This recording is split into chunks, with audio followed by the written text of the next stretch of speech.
Il y a pratiquement 15 ans, commençait la crise des subprimes, qui allait déclencher la plus grande récession des 70 dernières années.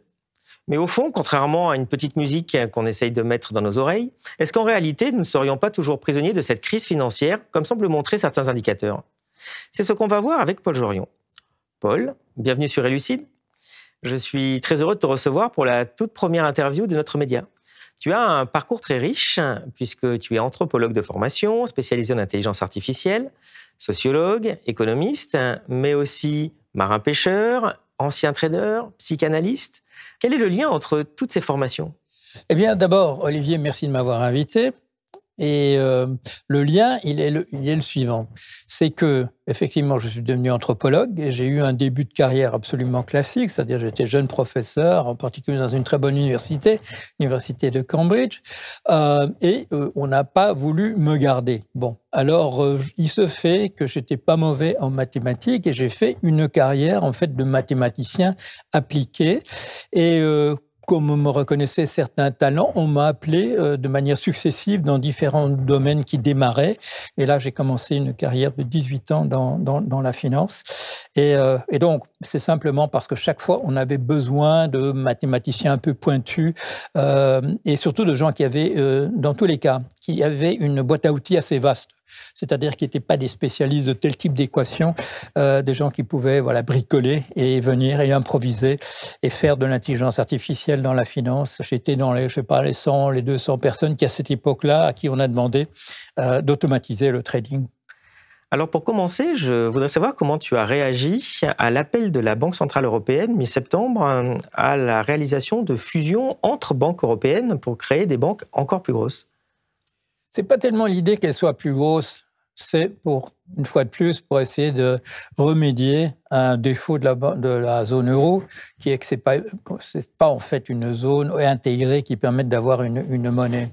Alors, l'existence de l'euro, c'est un miracle qui se renouvelle tous les jours, parce qu'on n'a pas fait ce qu'il fallait pour avoir une entité avec un ministère des Finances, avec un système qui fonctionne de manière unifiée, avec une banque qui émette des obligations européennes correspondant à la zone.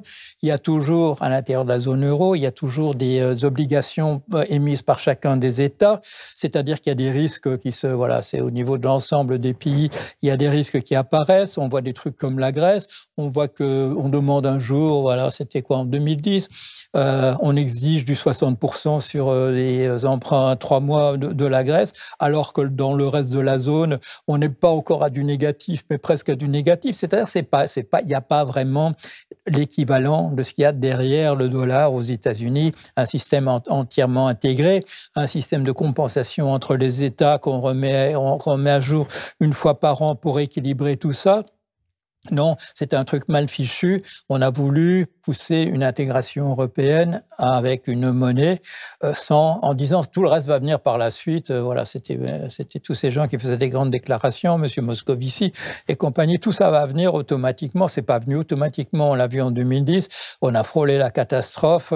On a frôlé l'éclatement même de la zone. Des pays qui avaient un risque de quitter la zone eux-mêmes, qu'on leur faisait payer tout ça. Quand l'Europe la zone euro a prêté de l'argent à la Grèce, elle lui a fait payer des taux usuraires alors qu'il n'y avait aucune nécessité puisqu'on la soutenait de fait, etc.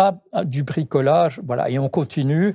Et qu'est-ce qu'on essaie de faire avec ça? Justement, à ce que ces banques qui en général ont un portefeuille d'obligations, des obligations nationales, en les mettant ensemble, c'est une technique de diversification, de fait.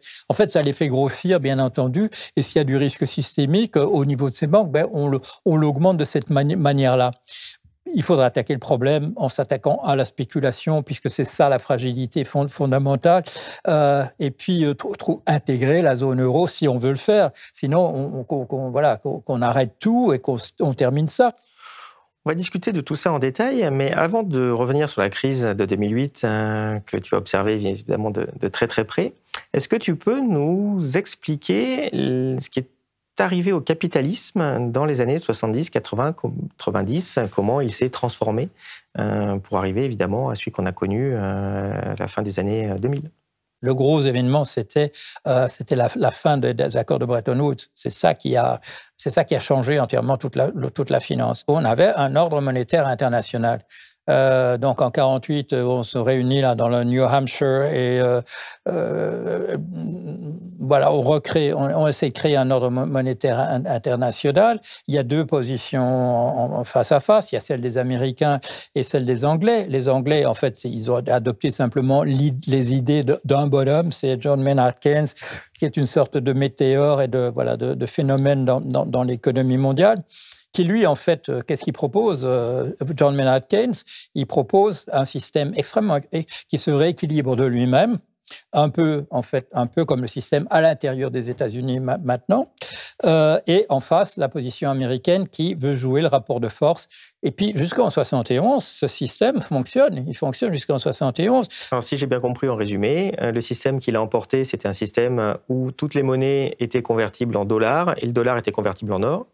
Et le système alternatif, qui était le système du Bancor, c'était toutes les monnaies auraient été convertibles en une espèce de monnaie fictive qui s'appelait le Bancor, constituée d'or et d'autres monnaies, de matières premières, etc.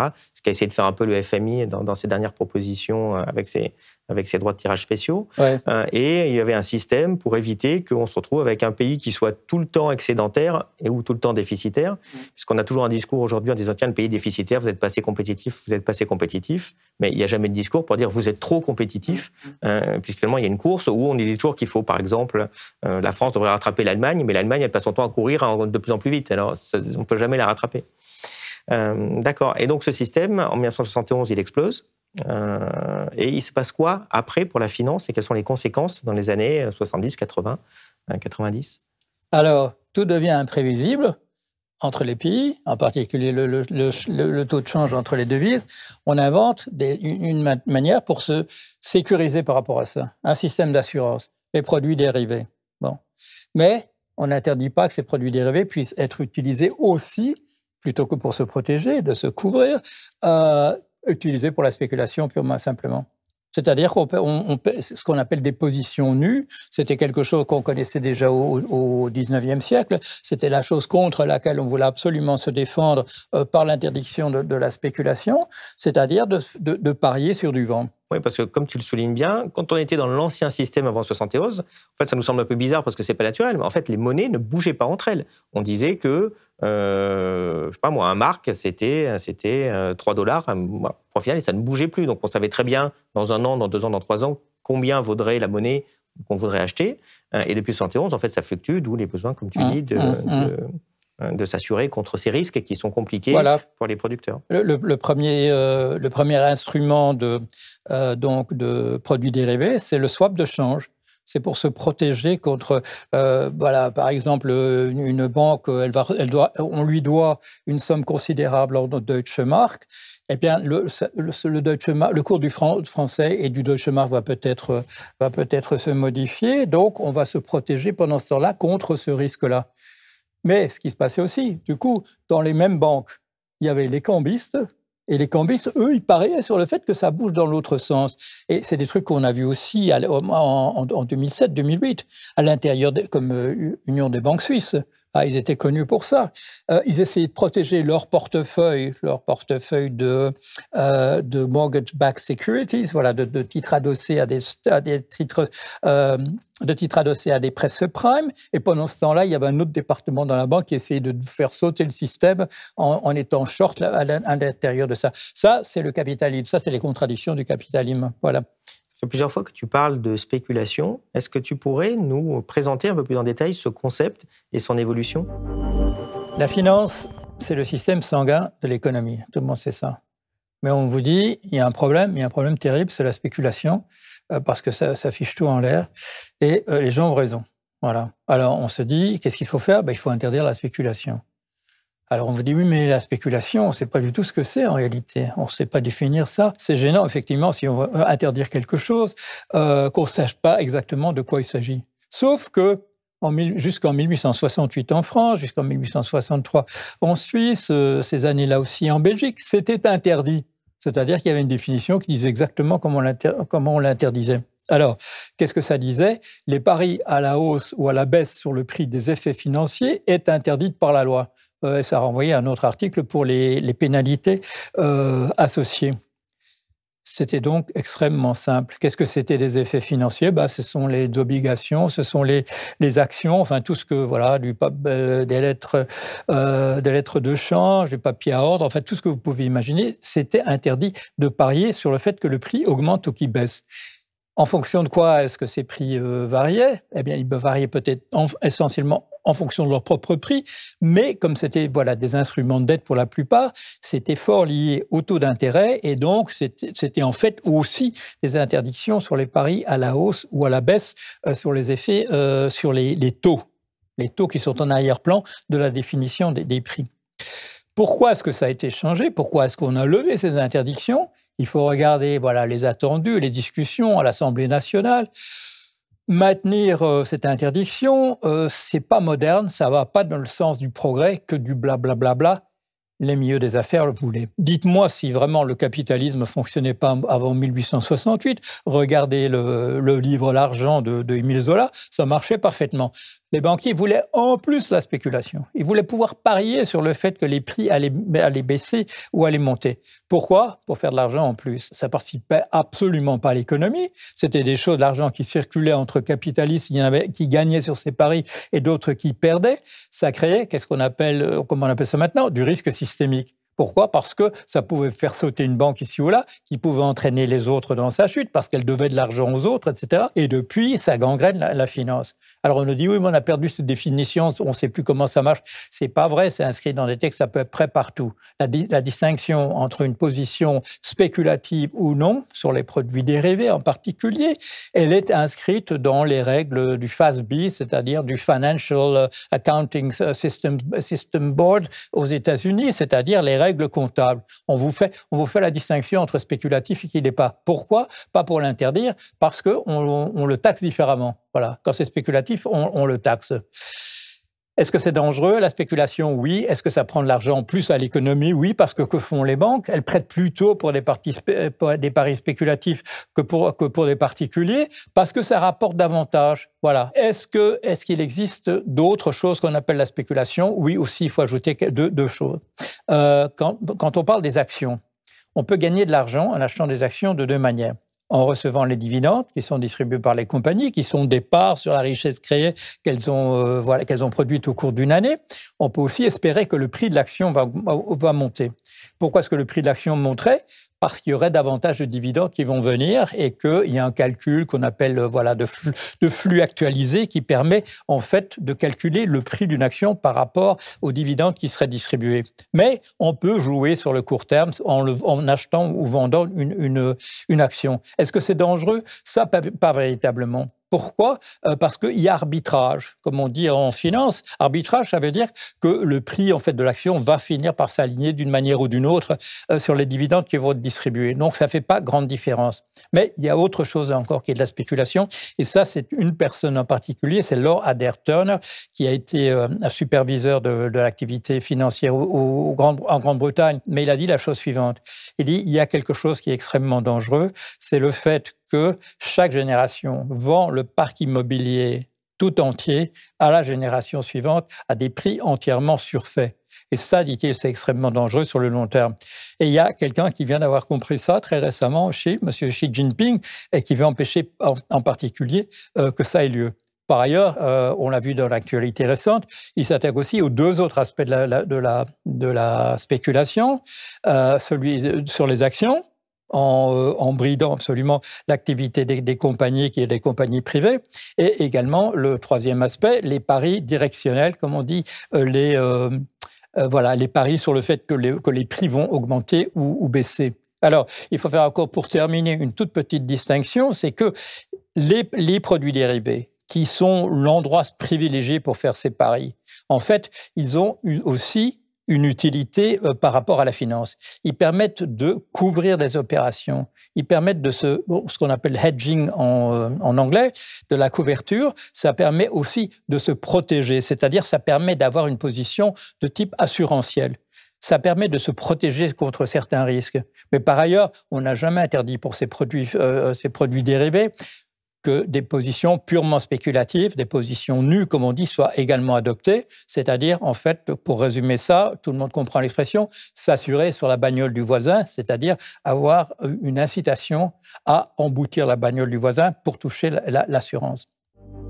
Alors justement, pour bien comprendre ces évolutions qu'il y a eu dans les années 80-90, je te propose qu'on regarde quelques graphiques qu'on a réalisés sur Elucid pour éclairer ces changements. Premier graphique, on voit ici l'évolution de la durée moyenne de détention d'une action à la bourse de New York. Autrement dit, combien de temps en moyenne un actionnaire reste dans une entreprise.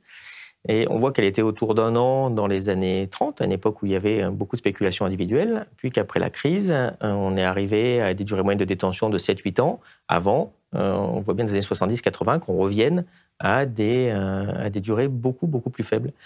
Qu'est-ce que ça t'inspire sur l'évolution de la finance et aussi finalement sur qu'est-ce qu'un actionnaire dans les temps actuels? Ce qui est mis début de financiarisme, on reconnaît la date. Voilà, c'est la fin de Bretton Woods et le début de d'une part de plus en plus grande dans l'économie de la finance, mais dans l'économie sous forme simplement de profit, mais profit sans création de richesse.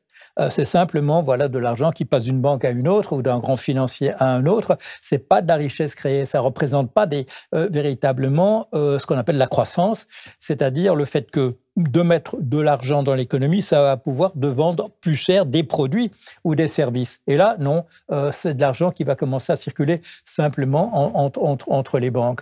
Mais en fait, il y a aussi une conséquence sur la gouvernance des entreprises, parce que ce graphique, ça veut dire qu'il y a une partie de l'actionnariat qui, comme tu l'as souligné, va rester 6 mois, 3 mois, 1 mois, voire des fois 1 semaine. Mais en fait, ces gens-là, ils ont aussi le pouvoir de gouvernance des entreprises. Donc, comment on fait pour avoir des entreprises qui, comme on nous le vante, tu sais, le fameux système, l'actionnaire, c'est normal qu'il ait beaucoup de dividendes parce qu'il prend des risques, il est là, il accompagne l'entreprise longtemps. Oui, ça c'était vrai au 19e siècle, mais si une partie importante reste à moi, pourquoi l'actionnaire, il aurait autant de pouvoir finalement? Et surtout, comment une entreprise va pouvoir vendre à son actionnariat des investissements à long terme si les actionnaires ils sont partis au bout d'1 mois ou 2? Il y a eu une révolution, on l'a dit, celle de l'invention des produits dérivés, conséquence de la fin de Bretton Woods. Mais il y a une autre chose sur laquelle on n'attire pas toujours l'attention, alors que ça a tout changé dans le fonctionnement des entreprises et de la finance. Et c'est une invention privée, c'est une invention de la compagnie du bureau d'études McKinsey, l'invention des stock options. Mais c'est une commande. C'est une commande. Qu'est-ce qui se passe dans les entreprises? Tout le monde est au courant. Il y a 3 parties. Voilà, il y a le salarié, on sait. Il y a le patronat, la direction, et puis il y a les actionnaires. Et alors, scandale jusqu'en 75, parfois, les actionnaires se mettent parfois du côté des salariés contre les chefs d'entreprise. Parfois, les chefs d'entreprise jouent les salariés contre les actionnaires. Ça ne va pas, ça ne peut pas durer. Que les capitalistes, au sens de Marx, soient parfois en conflit au niveau de l'entreprise, d'un côté donc ceux qui prêtent l'argent et d'autre le côté qui dirige, puisque Marx appelle capitalistes les deux, il ne faut pas que ça dure. Il faut aligner les intérêts des actionnaires et des dirigeants d'entreprise. Alors, comment est-ce qu'ils gagnent leur argent, les actionnaires? Avec le prix des actions qui monte et qui descend, avec les dividendes, etc. La direction, j'ai encore assisté à ça, qu'on dit combien on va payer notre PDG. Et on dit un chiffre, on dit ouais, c'est quand même un peu plus que l'année dernière. Oui, mais quand même, si tu compares avec Maradona ou avec Madonna, c'est pas bien que des gens comme nous, on soit pas dans la même classe quand même que les autres. Allez, on va augmenter ça. Ça marche formidablement, stock options. Mais qu'est-ce que ça fait aux États-Unis, les résultats financiers tous les 3 mois? C'est-à-dire que l'horizon des entreprises devient 3 mois. Parce qu'on veut que le prix de l'action monte, puisque c'est comme ça qu'on va être rémunéré. Alors, qu'est-ce qu'on fait? On ne dit pas ce qu'on fait pendant 3 mois, et 2 jours avant les résultats vont sortir, leakage, une fuite, les résultats vont être bien meilleurs que ce qu'on attendait, le prix de l'action augmente, et ça marche comme ça. C'est-à-dire qu'en fait, il n'y a plus de capitaine dans les entreprises. Alors, pour terminer, je te propose un dernier graphique qui montre l'évolution du montant quotidien des échanges de devises. Donc, autrement dit, combien tous les jours il s'échange de monnaie sur la planète. Et on voit que l'évolution a été assez spectaculaire et on arrive actuellement à des niveaux d'à peu près 6 000 milliards d'euros tous les jours qui sont échangés de monnaie, de l'euro contre du dollar, par exemple. Et ce qui est intéressant, c'est de mettre ça en regard du montant quotidien des exportations de marchandises et de services, autrement dit de choses concrètes, où on a besoin normalement de changer de la monnaie. On voit qu'il n'y en a que 60 milliards tous les jours. Donc, autrement dit, il y a un rapport de 1 à 100 entre les échanges de biens et services, entre les échanges de monnaie. Comment tu expliques ça ? Non, ça, c'est la fin de Bretton Woods. C'est de l'argent qui est perdu parce que c'est simplement jouer les monnaies contre les autres. C'est de l'argent qui est ramassé par les gens qu'on appelle les cambistes. Ce sont les spécialistes de l'échange de devises. Et voilà, ce sont des pertes pour les États. Et à l'intérieur même des banques, il peut y avoir donc un département qui joue dans les banques où j'ai travaillé en France. Il y a des jours où on jouait contre le franc français, parce que sinon on perdait de l'argent par rapport aux autres. Donc voilà, donc c'est un système extrêmement délétère. Il faut, si on veut se sauver, voilà, il y a dans la perspective à long terme, quels que soient tous les enjeux qu'il faut envisager, il faudrait revenir à un système monétaire international. C'est dans le sang des financiers de vouloir de pas vouloir gagner de l'argent comme de la même manière que les autres, si d'une certaine manière, parce que effectivement, système sanguin de l'économie, mais vouloir en plus, voilà, vouloir en plus, et ça c'est entièrement parasitaire, il n'y a pas d'autre nom pour ça. Alors on en arrive à la crise de 2008, dont tu as été un oracle, puisque tu l'as annoncé avant qu'elle arrive. Est-ce que tu pourrais nous rappeler ce qui s'est passé à ce moment-là, quelles en étaient les causes, et comment tu as fait pour justement voir arriver cette crise ? Oui, il se fait qu'aux États-Unis, il y a une bulle immobilière qui apparaît. Les banques ont beaucoup d'argent à prêter et on prête à des gens qui sont de plus en plus des risques de non-remboursement. Et donc, dans ce secteur du prêt immobilier, on a une échelle, une évaluation. Et c'est une échelle qui va de 300 à 900. Et on détermine, et ça, ce sont les mathématiciens appliqués qui regardent ça, il y a en dessous d'un certain score, les gens sont des mauvais rembourseurs, et au-dessus, ce sont des bons rembourseurs. Et on va établir une limite à 620. Ceux qui seront au-dessus, on les appellera prime, voilà, des bons emprunteurs, et ceux qui sont en dessous, on les appelle pas des losers, on les appelle sous-prime, voilà, subprime. Et on a l'impression aussi, par ailleurs, dans le monde financier, qu'on comprend la titrisation de mieux en mieux. On sait qu'on peut prendre que des prêts hypothécaires, ce sont des sommes ridicules, en particulier quand c'est les pauvres, c'est des sommes ridicules. Les banques se vendaient ça et se rachetaient, c'était beaucoup de mal pour pas grand-chose. On va se vendre ça entre banques à des niveaux d'obligation, par 100 millions de dollars à la fois, par 500 millions de dollars à la fois. Qu'est-ce qu'il faut faire pour avoir l'équivalent d'une obligation ? Il faut créer un pool. Alors, ce sont des pools c'est de l'ordre en général entre 3 000 et 6 000 prêts individuels. On va mettre tout ça ensemble et on va faire la différence entre le remboursement du capital et le remboursement des intérêts. Et on va construire une structure avec des protections plus ou moins grandes, des tuyauteries qui mettent des réserves ici ou là. Le jour où ça s'écroule, on s'apercevra, je fais partie des gens qui s'aperçoivent qu'on n'avait jamais mis les tuyauteries. Pourquoi est-ce qu'on n'a pas mis les tuyauteries ?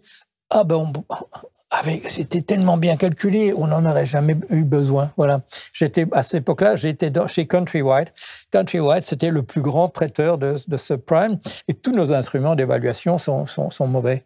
Le jour où tout s'effondre, on est là, il n'y a pas un voyant qui est allumé, il n'y a pas une sirène qui hurle, rien du tout.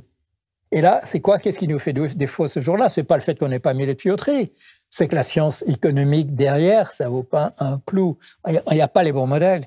Et en finance en particulier. Et pourquoi ? On connaît l'histoire.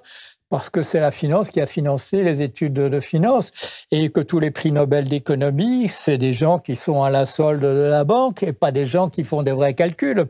Et c'est pour ça que quand messieurs Black et Scholes Quand ils font un modèle qui est faux, et quand on l'interviewe, monsieur Scholz, bien des années plus tard, et on lui dit, mais vous saviez que votre modèle était faux?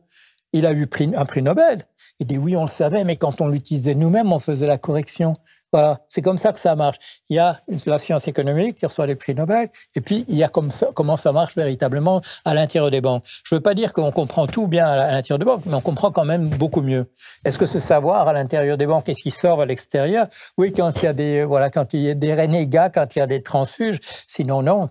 Parce qu'on vous dit. Quand vous dites avec un copain, oh, on a trouvé comme un truc, on dit au patron, on ne pourrait pas écrire quand même un petit article scientifique, et la concurrence va voir ça. Non, non, vous voulez qu'on vous augmente? On va vous augmenter plutôt que vous ne publiez votre article scientifique. Deux mondes, celui de la science économique et des prix Nobel, où on vous raconte n'importe quoi sur la finance, et puis comment ça marche véritablement à l'intérieur des banques. Oui, parce que tu expliques souvent des mots très durs sur la science économique, en espérant qu'elle est captée par le système financier. Qu'est devenue l'économie politique qui, elle, était plus intéressante pour comprendre le monde? Qu'est-ce qu'il en reste aujourd'hui? Et qu'est-ce qu'il faudrait faire pour avoir des économistes qui tiennent plus la route? Il faudrait qu'on les embauche quelque part. L'économie politique, c'est une science, Et puis, il faut voir ça c'est dans le livre de Gide et Rist. Charles Gide, l'oncle de celui qui sera d'André Gide, le romancier, et Charles Rist sont des penseurs socialistes, mais ce sont des grands économistes. Bon. Et ils publient un livre, je crois que c'est en 1905, Histoire de la pensée économique. Et ils nous disent, il y a l'économie politique et puis il y a la science économique. Comment est-ce qu'on fait la différence dans un bouquin quand on l'ouvre? Est-ce que c'est un livre de science économique ou est-ce que c'est un livre d'économie politique? C'est très simple. Si on vous parle encore de la propriété privée et des antagonismes de différentes classes économiques entre elles, c'est d'économie politique. Si la propriété privée a disparu entièrement, s'il n'y a plus un chapitre sur la propriété privée parce que c'est considéré comme du biologique, etc., on est dans la science économique. Si on vous parle plus du tout d'intérêts antagonistes entre des groupes sociaux, on est dans la science économique. Quand Quesnay fait son tableau de l'économie de la France, c'est quoi? C'est 1756, quelque chose comme ça. Classe oisive et classe laborieuse. Il montre voilà. C'est quoi? C'est le médecin en chef de Louis XV ou de Louis XVI, et il explique la lutte des classes au XVIIIe siècle. Voilà, le roi peut le lire. Après, ça disparaît. C'est le truc maintenant qui tue l'Europe. Des grands choix politiques de droite, on appelle ça des solutions techniques. Voilà. Des solutions qui viennent de la gauche, on appelle ça des revendications partisanes. Voilà, c'est comme ça. Est-ce qu'un savoir comme ça peut produire un véritable savoir sur la manière dont fonctionne l'économie? Non, il suffit de le dire pour le savoir. Donc, qu'est-ce qu'il faut faire? Il faut inventer une vraie science économique dans les marges. Bon, c'est ce que j'ai essayé de faire, c'est ce que tu essaies de faire. Je veux dire, dans les limites qui nous sont imposées, on fait ça. Il faut appeler les choses par leur nom. On le fait dans la dissidence. On ne le fait pas ni en tant qu'orthodoxe, ni en tant même qu'hétérodoxe, dans une dissidence. Hyman Minsky a très bien décrit ce processus. Et donc, quand il faut l'analyser a posteriori, j'ai utilisé ça dans un de mes bouquins, une économie de type classique, puis qui devient spéculatif, puis qui devient carrément de la cavalerie. Et c'est là qu'on est en 2005. On est là en 2005. Ce qui me permet d'écrire un livre qui dit ça va se casser la gueule. Et personne veut le publier parce que qu'est-ce que c'est que ce type qui dit qu'il va y avoir une crise du capitalisme américain? Parce que personne ne sait même ce que c'est en Europe et même aux États-Unis, ne sait ce que c'est un press subprime. Ceci dit, un certain nombre d'entre nous, je veux dire, à l'intérieur des banques, et encore pas la majorité. Certains le voyaient. Bon. Et certains parmi nous, c'était des gens avec l'esprit short, c'est-à-dire bande à découvert. Ils réfléchissaient déjà, comme dans le fameux Big Short, le livre de Michael Lewis, qui a fait un excellent film aussi. Les gens qui se disent, il y a un truc qui se dessine sur lequel on peut gagner de l'argent en pariant sur l'effondrement. Et voilà. Mais il y a aussi la titrisation, en fait. Finalement, ils essayent de se débarrasser du risque sur les gens. Mais là, non. Ils ne croient pas qu'il y a de risque. Ils croient pas. Là, ça, c'est l'idéologie. Ils ne croient pas qu'il y a de risque. Ils croient que dans la structure de ces titres est étanche, qu'il ne peut rien se passer. peut rien se passer. Non, parce que tout ça est très bien fait, avec toutes les tuyauteries, etc., qui n'existeront pas. Bon, mais ça, voilà. Malheureusement, les instruments, l'évaluation. Il y a un fameux truc, j'oublie le nom, comment ça s'appelle, la copule de je ne sais qui. Ah oui, bon, le type qui a inventé la copule, après il dit, ah oui, c'était pourri, je n'ai pas fait attention. Mais tout reposait là-dessus. On va calculer le risque au millimètre. Et tout ça, c'est des trucs de savants fous. C'est à partir d'idées que les distributions de pertes sont des courbes en cloche, etc. Ce qu'on n'a jamais vu en finance, même je suis sûr au 19e siècle.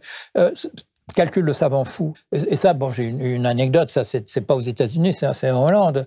Quand je fais partie d'une équipe qui installe justement le logiciel qui va pouvoir permettre de calculer la value at risk parce que ça devient réglementaire et que je trouve que les calculs sont complètement pourris et que je me trouve, c'est une party, c'est un cocktail pour Noël et qu'il y a un type qui m'aborde là, un petit monsieur, qui me dit vous savez qui je suis? J'ai dit non, je sais pas que vous êtes. Ah ouais, bon. Alors, il dit, je vais vous dire mon nom. Bon, il dit son nom. Ah, c'est le numéro 2 de la banque. Et il dit, moi, par contre, je sais très bien qui vous êtes. Vous êtes l'emmerdeur qui nous empêche de continuer avec vos histoires de chiffres qui sont pas bons, etc.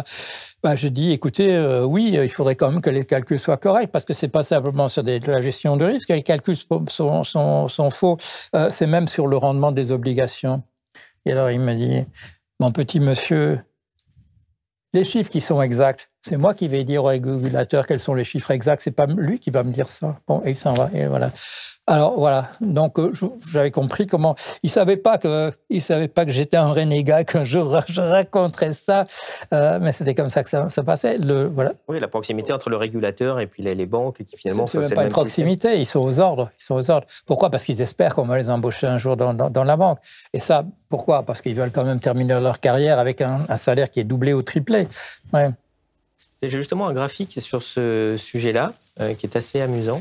Alors ce graphique, bon, c'est pour l'anecdote, c'est il y a quelques années, combien il y avait d'énarques dans chaque grand groupe bancaire. On voit il y avait une trentaine chez BNP, 25 Société Générale. Bon, au total, il y en avait presque 80 dans ces grandes banques, c'est-à-dire plus qu'une promo entière de l'ENA. Et on peut se demander finalement ce que fait un énarque spécialisé sur le secteur public dans des banques privées. Et comme tu l'as dit aussi, c'est une confirmation de la proximité entre le secteur public, l'État et les banques. Et comme tu l'as dit, il y a des passerelles.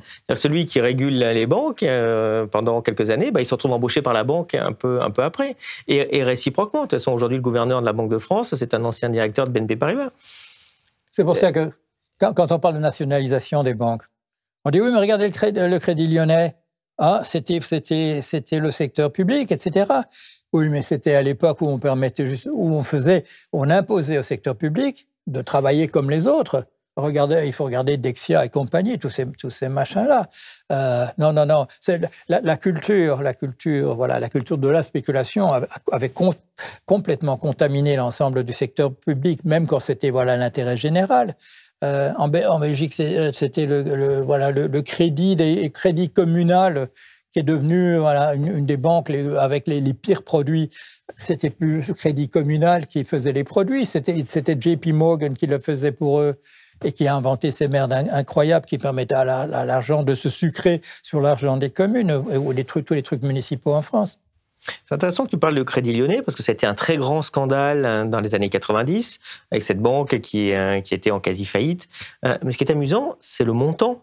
Est-ce que tu te rappelles du montant de la faillite en fait du Crédit Lyonnais? C'était 15 milliards à l'époque, c'était 100 milliards de francs, à peu près 15 milliards d'euros.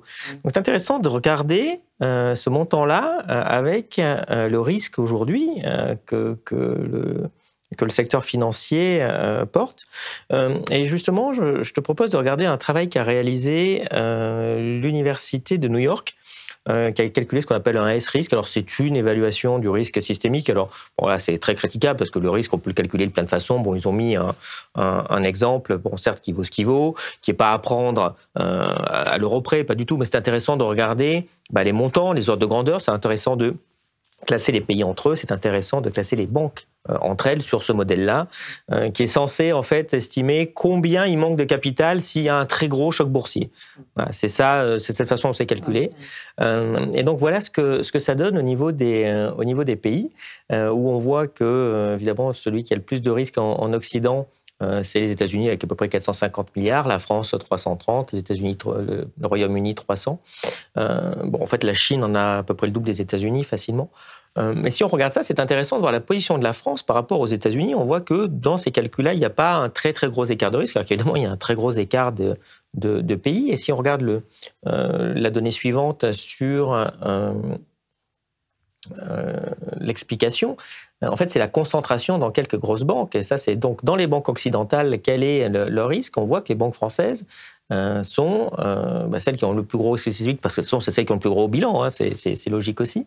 Mais on s'aperçoit qu'il y a une concentration en France de grosses structures, là où l'Allemagne en a une, nous on en a trois, et encore, il n'y a pas BPCE, la quatrième. Qu'est-ce que ça te donne comme réflexion à voir? Je répète, sans forcément critiquer le modèle qui en effet est critiquable, mais sur la taille de ces structures, on se rappelle de 2008 de ce too big to fail.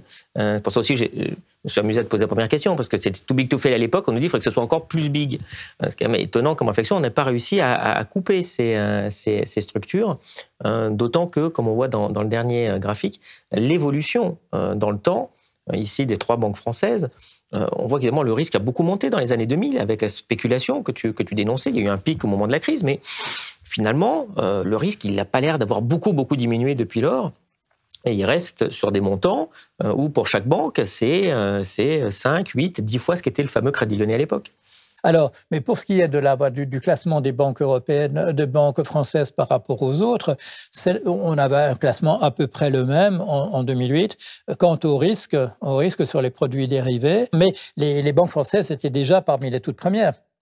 Et au moment où on suivait ça, toi tu suivais ça de près sur les crises, et moi je suivais ça de près sur mon blog. Au moment où la compagnie AIG fait faillite, parce qu'elle a en réserve 6 milliards de dollars et que du jour au lendemain, alors qu'elle était très fière, bien sûr, d'avoir 6 milliards de dollars de réserve, alors, du coup, du jour au lendemain, c'est 75, et je crois qu'à l'arrivée, ce sera finalement 185 milliards qu'il faudrait débourser.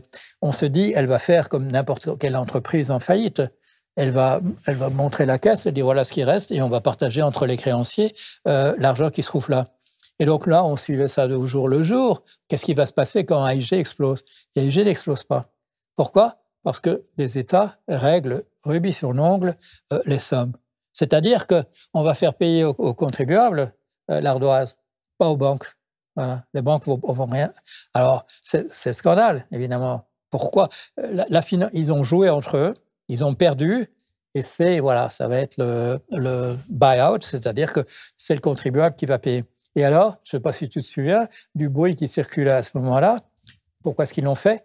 Parce qu'il y a les banques françaises, dans les 5 premières, il y en a 2. Bon, ce n'était pas le Crédit Agricole, c'était uniquement la Société Générale et BNP Paribas. Et d'ailleurs, je voudrais te faire réagir sur une citation que j'ai souhaité faire apparaître, parce qu'on se rappelle de Moscovici, et même d'ailleurs maintenant toujours du gouverneur de la Banque de France, qui nous explique que non, les banques universelles et la française, ça a super bien traversé la crise, il n'y a pas eu de problème, faut continuer, faut en faire plus. Une citation qu'avait fait en privé le directeur général de BNP Paribas en 2008, que Paris Match a cité un an après, en disant que Lehman, c'est une catastrophe, mais l'effondrement d'AIG, lui, serait un cataclysme. Si AIG tombe, on est tous morts. Ouais.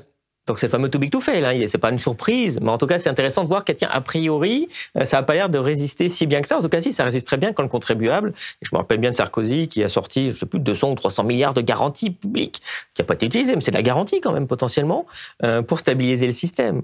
Mais il y a ça, c'est en privé, publié par Paris Match. Mais il y a ce qui est encore toujours en privé, qui n'a jamais été publié nulle part, mais qui va sortir peut-être ici, que la France a dit aux États-Unis, si AIG tombe, on sera obligé de mettre des banquiers en prison. Et que les États-Unis ont dit non, si vous mettez des banquiers en prison, il faudra qu'on fasse pareil. Et ça, big no-no, comme on appelle ça, on fait pas.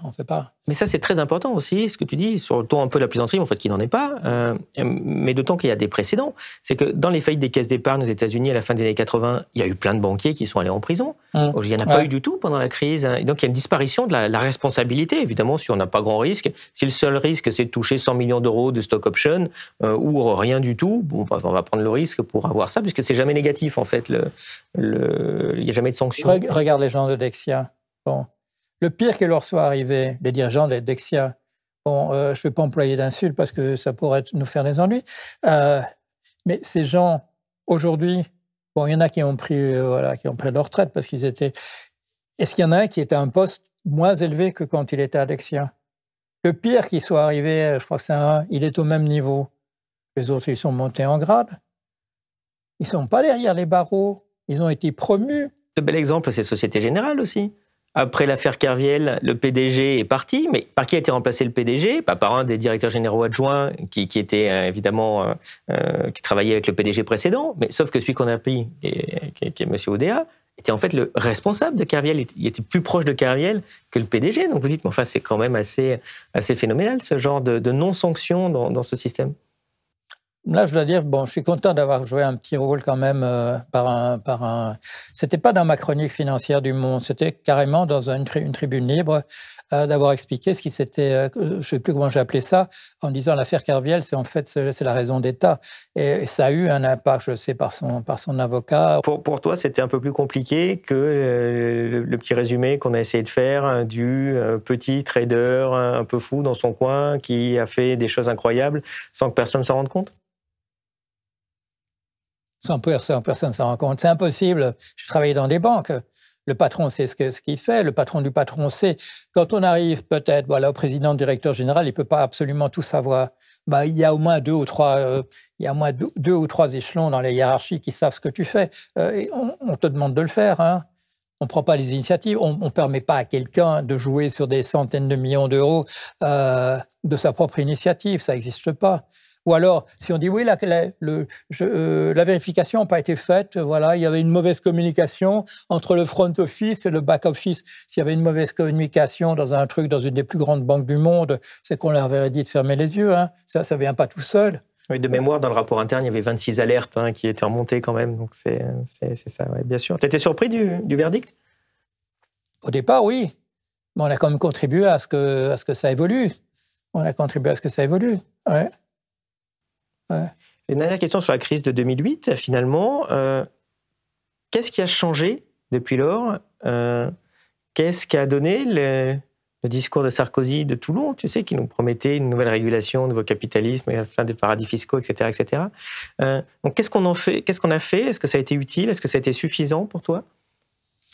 Le discours de Toulon a été très utile parce qu'il a donné un programme à M. Xi Jinping.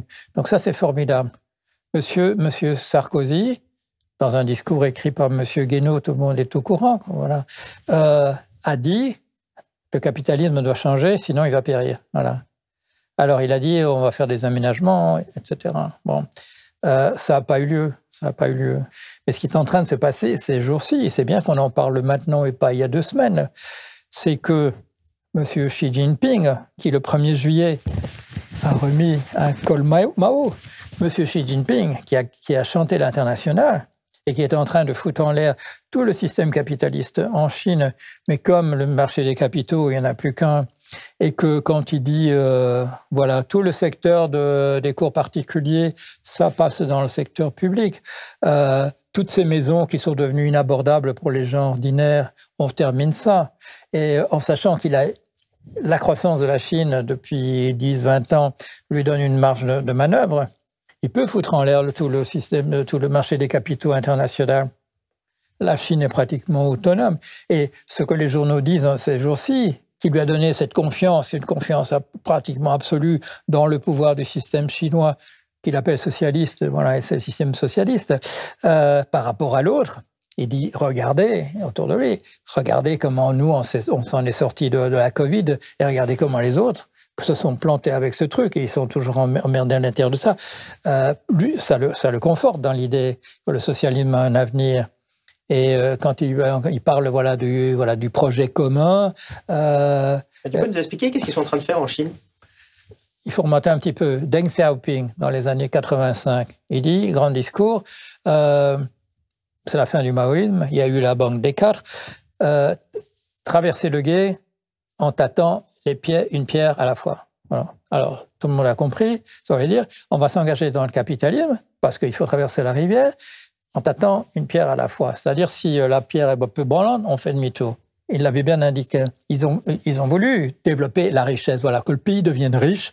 Une fois que le pays est riche, on peut revenir au programme socialiste. C'est-à-dire que les gens ordinaires puissent avoir une maison, qu'on introduise des retraites dignes de ce nom, qu'on ait un système de santé, etc. C'est ce qu'il est en train de le faire, parce qu'il a amassé de l'argent. Et il veut un troisième mandat qui sortirait de la norme. Alors voilà, il parle, chantant l'international, avec un grand portrait de Mao. On sort Mao de la naphtaline, parce qu'on va faire le socialisme. Et... Qu'est-ce qu'ils vont faire? Ils vont commencer, ils sont en train de créer la social-démocratie que nous, on a eue entre 50 et 75. C'est eux qui sont en train de le faire. Et est-ce qu'ils vont aller de la social-démocratie qu'ils sont en train de mettre en place? Est-ce qu'ils vont aller après au socialisme? C'est ce que Xi Jinping dit. Alors, on remet tout dans le secteur public, toutes ces histoires de les familles qui pouvaient plus se permettre d'avoir un deuxième enfant tellement les cours particuliers coûtaient cher. On met ça dans le secteur public, ça va plus coûter grand-chose. Ça va permettre d'avoir de nouveau un deuxième enfant. Interdire aux gosses d'être sur les jeux vidéo. Le système des cours particuliers, quand on regarde un peu ça dans le détail, on les interdit maintenant les jours de congé.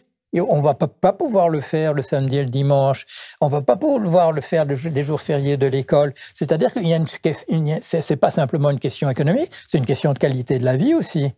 Et de permettre aux gens de se dire, je vais pouvoir, comme autrefois c'était le cas avec mes parents dans les années 50, je vais pouvoir, avec les salaires de la famille, et souvent c'était encore qu'un seul salaire, on va pouvoir quand même acheter une maison. On remet ça. La Chine, pour l'expliquer, il faut toujours penser au fait que c'est une nation qui a athée depuis le début, que des trucs comme le bouddhisme, ça n'a jamais été que marginal à l'intérieur de ça, que la bonne vie, c'est dans ce monde-ci, c'est pas dans le monde futur. Il n'y aura pas de réparation des injustices une fois qu'on sera mort et qu'il y aura un jugement dernier, des trucs comme ça. Si on veut avoir une bonne vie, il faut la faire maintenant. Et c'est ça, je dirais, vraiment dans la mentalité chinoise, l'atout du socialisme. C'est que cette idée qu'il faut que tout le monde puisse être content dans cette vie parce qu'on n'a rien d'autre, on n'aura jamais rien d'autre, elle est en train de marcher. C'est pas le communisme soviétique, il est en train de créer la social-démocratie de l'État-providence. C'est une description de l'État-providence. Son projet commun, c'est l'État-providence, purement et simplement. Les choses que nous, on a eues entre 50 et 75 et qui plaisaient à tout le monde. Ce qu'il y avait en arrière-plan, c'était les milliards du fonds Marshall et la reconstruction, parce qu'on oublie que les économies, elles marchent surtout bien quand il s'agit de reconstruire tout ce qu'on a cassé. Et là, il faudrait quand même qu'on essaye, qu'on n'ait pas, je dirais, des conflits thermonucléaires entre une puissance qui est en train de se casser la gueule à toute allure, qui est les États-Unis, qui sont au bord de la guerre civile depuis, et ça se dessinait avant même que Trump soit élu en 2016, et un pays qui sait qu'il a le vent en poupe et qui peut définir, qui essaye de définir les standards, les normes sur l'ensemble des matières premières et tout ça. Un pays qui a le vent en poupe et qui doit essayer simplement de ne pas se faire détruire maintenant dans une guerre nucléaire, d'essayer de ménager la chèvre et le chou. Il y a des tas de gens que l'impérialisme américain a hérité au fil des années qui n'ont encore rien dit, mais qui vont commencer à parler. Et la régulation financière, tu veux dire que celle dont on a besoin chez nous, c'est les Chinois qui sont en train de la faire chez eux? Et comment tu expliques ça? On n'a pas tiré les leçons de 2008? Si, on a tiré, oui. C'est quoi les leçons alors, d'après toi? Mais oui. Il y a ceux qui ont compris les leçons de 2008 et il y a ceux qui prennent les décisions. Est-ce que c'est les mêmes? Non, c'est pas les mêmes. C'est ça. Et c'est le vieux machin qui est depuis longtemps. C'est déjà chez Platon. Le prince et le philosophe. Qu'est-ce qu'il sait? Qu'est-ce qu'il faudrait faire? C'est le philosophe. Et qu'est-ce qui prend la décision? C'est le prince. Alors, il faudrait quand même que quand on nomme le prince, qu'il devienne philosophe. Et non, ça se fait pas. Voilà. Ou alors qu'au moins, il demande conseil au philosophe. Et non, il le fait pas non plus. Ça ne communique pas. On tire le leçon de 2008, mais on en tire. Il n'y a rien dans des choses qu'on applique. Ouais, mais est-ce que la leçon de 2008, c'est pas l'État sera toujours là, on ne fera pas faillite, personne n'ira en prison, on gardera nos stock options et on reste en place? Ah, c'est ça, oui. La privatisation des bénéfices et la socialisation des pertes, oui. Et ce n'est pas une découverte de journalistes, c'est la manière dont le système fonctionne. Il m'a semblé intéressant, pour qu'on comprenne bien, de voir comment aujourd'hui est constituée une banque. Tout le monde en parle, mais on a rarement le détail. Donc là, j'ai souhaité présenter tout simplement le bilan de la plus grande française et européenne, d'ailleurs, BNP Paribas. On ne va pas rentrer dans le détail. L'idée est de voir qu'il y a envers une activité classique, qui sont les prêts aux clients et les dépôts bancaires en face, qui sont la banque de détail classique, et c'est historiquement ce qu'est une banque depuis plusieurs siècles. Mais on voit qu'on a ajouté une petite partie intermédiaire, et surtout une banque d'investissement avec les produits dérivés dont on parlait ou d'autres instruments financiers. Et historiquement, cette activité-là, elle était faite ailleurs, voire elle n'existait pas du tout, il y a une trentaine d'années, d'ailleurs sans grand dommage pour l'économie.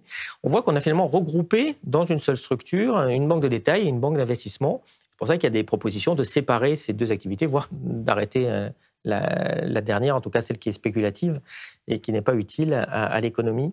Ce qui est intéressant peut-être aussi, c'est de voir juste les ordres de grandeur, de voir qu'il y a une centaine de milliards de fonds propres, autrement dit, une capacité à absorber des pertes sur un bilan qui est de 2500 milliards, donc plus que l'ensemble du PIB. Qu'est-ce que tu penses de cette taille des banques? Le problème, c'est qu'on ne peut pas savoir, puisque justement les instruments de mesure du risque dans la période 2007-2008 ne nous ont donné aucune indication sur ce qu'il fallait faire. Quand AIG fait son calcul de risque éventuel et qu'il met 6 milliards en provision, c'est d'après les meilleures méthodes dont on dispose. Qui devrait être 75 milliards le lendemain et 185 à la fin du mois. Ça montre qu'on n'a aucun encore moyen d'évaluation. Oui, mais vu cette taille, est-ce que ça peut faire faillite, ça? Cette structure, cette banque, est-ce qu'on peut l'autoriser à faire faillite? Mais bien sûr que non. D'accord. Mais alors pourquoi on l'autorise à exister? Parce que finalement, elle prend en otage potentiellement l'État et l'ensemble de l'économie. Regarde le graphique suivant, on a l'évolution de la taille du bilan rapporté aux fonds propres de l'État. On voit qu'historiquement, on avait une petite banque qui était gérable. On voit que depuis les années 2000, avec les histoires de fusion et de méga-fusion, on a un bilan qui est passé de 500 milliards à 2500, alors que les recettes de l'État, donc une capacité d'intervention publique, elle reste à 200 milliards. Donc c'est bien plus gros que quelque part l'État. Mais qu'est-ce qu'on a fait en 2008, en septembre 2008?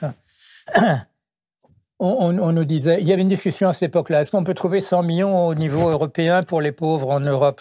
On ne pouvait pas trouver 100 millions. À la fin du mois, on a trouvé des centaines de milliards. Ils étaient là. L'argent du contribuable ou l'argent du contribuable hypothéqué, les impôts qu'on paiera par la suite. Quand on nous a dit oui, voilà, privatisation des bénéfices, socialisation des pertes. On nous a dit oui, c'est un journaliste qui a inventé cette formule dans les années 20, etc. C'est pas une formule d'un journaliste, c'est la manière dont le système fonctionne. Nous avons un système, ce que dit M. Xi Jinping en ce moment, c'est votre truc, ça marche pas, ça peut pas marcher sur le long terme. Alors en 29, ça s'écroule, en 85, ça s'écroule, en 2000, ça s'écroule au niveau boursier, en 2008, ça s'écroule de manière générale. Monsieur Karl Marx avait très très bien expliqué pourquoi c'était un truc qui devait s'écrouler. C'est un truc qui doit s'écrouler. Donc l'avenir, c'est un truc qui ne va pas s'écrouler. Donc c'est quelque chose où on réduit l'importance de la finance, qu'elle cesse de pomper sur l'économie. Est-ce que la spéculation, dans les trois définitions du terme, est-ce qu'elle a un grand avenir en Chine? Non, ça n'aura plus lieu. Mais du coup, au niveau des banques, finalement, c'est quoi ta vision? Qu'est-ce qu'il faudrait faire? Il faudrait les couper, il faudrait arrêter la spéculation sur cette partie-là, séparer les banques de dépôt des banques d'investissement, arrêter la partie investissement spéculative. C'est quoi ta vision de régulation? Un service public. Système sanguin de l'économie, parfait, formidable. Tout le reste en plus, tout le gras en plus, toute la spéculation, tout le parasitage de la finance sur le reste du système, il faut l'enlever. Et ce n'est pas en nationalisant à l'ancienne comme avec le Crédit Lyonnais. Non, c'est en faisant un service public. Mais pour que l'argent, pour les 40% qui sont destinés à la spéculation se trouvent véritablement dans l'économie, il faut qu'il y ait un pouvoir d'achat chez les gens. Et on ne peut pas faire uniquement des entreprises de luxe qui font des diamants et des sacs très chers et des yachts, etc. Il faut que la population, ça ils l'ont compris aussi. Et ça, à l'époque de la social-démocratie, on l'avait compris. Il faut que les gens puissent acheter des produits qui sont produits par les entreprises. Ça ne sert à rien de retirer 40% de la spéculation si ce n'est pas distribué à la population. Et une fois que l'argent se trouve pour que les gens qui sont en place ne disent pas « oui, mais augmenter les salaires, ça va juste faire décoller l'inflation ». Oui, bien entendu. C'est-à-dire qu'il faudra en parallèle diminuer la rétribution des chefs d'entreprise, diminuer les dividendes distribués par les sociétés. Il faut étendre la gratuité. La gratuité, il n'y a personne qui peut voler la gratuité. Donc, ça voilà. Pour finir sur les banques, et d'ailleurs je te propose un dernier graphique de notre entretien, ce graphique montre la structure de l'actif des plus grandes banques françaises qui représentent à peu près 95% des dépôts. On voit que la part de la partie produits dérivés, la partie spéculation est pas la même dans chaque. C'est difficile de changer le système quand le gouverneur de la Banque de France te dit il n'y a aucun problème, le système est solide, il peut durer très longtemps, c'est pas la peine de le réformer. C'est ça, peut dire qu'est-ce qui peut se passer, c'est quoi le risque pour les banques? Je parle vraiment de l'épargne des gens. Si le directeur de la Banque de France dit ça, il faut dire, monsieur, nous sommes des adultes, soyons sérieux. C'est ça qu'il faut lui dire. Les gens savent, les dirigeants savent en réalité dans quel état est le système. Et en fait, on croise les doigts, on espère que ça tiendra et on se dira, bon, on dit, quand la crise viendra, on fera ce qu'il faudra. Mais tu as été surpris de l'arrivée des taux négatifs? Parce que le taux négatif, c'est bien la preuve que les gens savent que le système bancaire il a un problème, sinon ils laisseraient l'argent à taux zéro sur leur compte en banque. Comme ils sont prêts à perdre de l'argent en prêtant aux États, et qu'en plus un risque de défaut d'État, ça veut dire que le système bancaire n'est pas sûr. Tu as été surpris de voir arriver ces taux négatifs et de les voir durer aussi longtemps? C'était le rêve de Keynes. Keynes a dit ce qu'il faut, c'est l'euthanasie du rentier. Et alors on nous dit maintenant, voilà, ah oui, Keynes a dit l'euthanasie du rentier, c'est l'inflation. Ne me voit pas du tout. L'euthanasie du rentier, c'est quand les taux d'intérêt sont négatifs. C'est ça à ce moment-là. À ce moment-là, il n'y a plus de rentier. Et ça les taux négatifs, ça veut dire que le système est en train de s'écrouler. C'est la base du système qu'on rémunère le prêt. Quand ça coûte aux capitalistes de prêter de l'argent, ça veut dire que Monsieur Xi Jinping, quand il se réveille le matin, il doit dire les taux sont encore négatifs en Europe. C'est la fin de ce système-là. Et mon système, le mien, il est en train de marcher. Non, ça c'est un signe. Les taux négatifs, c'est un symptôme que le système capitaliste, même à l'ancienne, à la papaye, il a une maladie. Il a une maladie grave. Voilà. Alors, je ne vais pas te demander la date du prochain crack, puisque tu as déjà fait le boulot il y a 10 ans sur la crise des subprimes. Mais justement, j'ai envie de te demander, tu as réussi, par ta connaissance, à vraiment assez bien prédire ce qui va se passer. Tu as bien analysé pendant que ça se passait. On regardait ça sur ton blog. Et d'ailleurs, j'avoue, c'est toi qui m'as fait... Je te dois beaucoup, parce que j'ai découvert ton blog à l'époque. C'est là où je me suis intéressé à la crise. J'ai dit, c'est bien ce qu'il fait. Tiens, on peut faire un blog. Comme ça, j'ai créé les crises à l'époque. J'ai envie de te dire... Qu'est-ce que tu es devenu depuis? Parce que moi, je vois tous les gens qui sont plantés, ils sont toujours là. J'attendais quelques jours Alain Minc qui nous expliquait que c'était le dernier marxiste. Alors, si c'est référence à Groucho Marx, oui, c'est assez probable. Mais toi, qu'est-ce que tu es devenu après, finalement? On t'a fait intervenir dans des écoles, auprès de dirigeants, on t'a écouté. Qu'est-ce qui s'est passé quand on a été oracle de la crise comme ça? Ouais. Mais quand on est oracle et dissident, on reste essentiellement dissident. Ça fait aucune différence. Vis-à-vis du public, oui, je suis une personne qui est honorable, à qui il faut poser des questions, etc. On m'a fait venir aussi devant le Sénat, ici, devant l'Assemblée nationale. On m'a fait venir au Parlement européen pour parler. On m'a fait venir devant le Parlement en Belgique. On m'a mis dans des commissions qui faisaient bien vis-à-vis du public. Tu as été aussi embauché pour donner des cours dans le monde universitaire après la crise. Comment tu as été accueilli? Ça s'est passé comment avec tes collègues, avec les élèves? Qu'est-ce qui s'est passé finalement? Il y a eu deux endroits. Bon, il y a eu un endroit où, effectivement, on a créé une chaire de finances alternatives. Voilà. Et j'étais nommé à ça, ça c'était très bien. Qu'est-ce qui avait financé cette chaire? C'était le milieu des assurances. Pourquoi le milieu des assurances? Il tenait à se démarquer du reste de la banque, du reste de la finance, en disant, nous, on n'a pas trempé dans tous ces trucs-là. Bon, il y avait AIG aux États-Unis. Enfin bon, on fait une chaire comme ça. Mais au bout d'un moment, ça, ce que tu dis dérange. Donc voilà, quand il faut renouveler le financement et tout ça, on ne le fait pas. Ou alors, très généreusement, dans une université, on te dit, voilà, venez parler de ça, venez expliquer comment ça marche véritablement, la finance. Et alors, ce à quoi on n'a pas pensé, c'est les parents d'élèves qui viennent dire, comment ça se fait que ce monsieur dit une chose et que les 14 autres professeurs disent exactement le contraire. Alors, quand l'université, avec tous ses bons sentiments, veut quand même prendre une décision, elle ne va pas virer les 14. Et si elle voulait les remplacer par des gens qui disent la même chose que moi, elle ne les trouverait pas. Ils ne sont pas là, ils n'ont pas été formés. Donc voilà, c'est ça la difficulté. Tu regrettes d'être un dissident? Non, parce que ça fait une vie formidable, hein. Ça m'a fait voir du pays, ça m'avait fait voir des endroits extraordinaires. Alors j'apprends plein de choses. J'apprends plein de choses qui me permettent après d'en parler et de vendre la mèche d'une certaine mesure pour que ce savoir se diffuse. Parce que c'est quand même ça, c'est comme ça qui compte. C'est que le savoir, j'ai écrit un livre il y a longtemps, La transmission des savoirs, avec mon épouse de l'époque, Geneviève Delbos. C'était voilà, sur la transmission des savoirs. C'est ça qui est essentiel.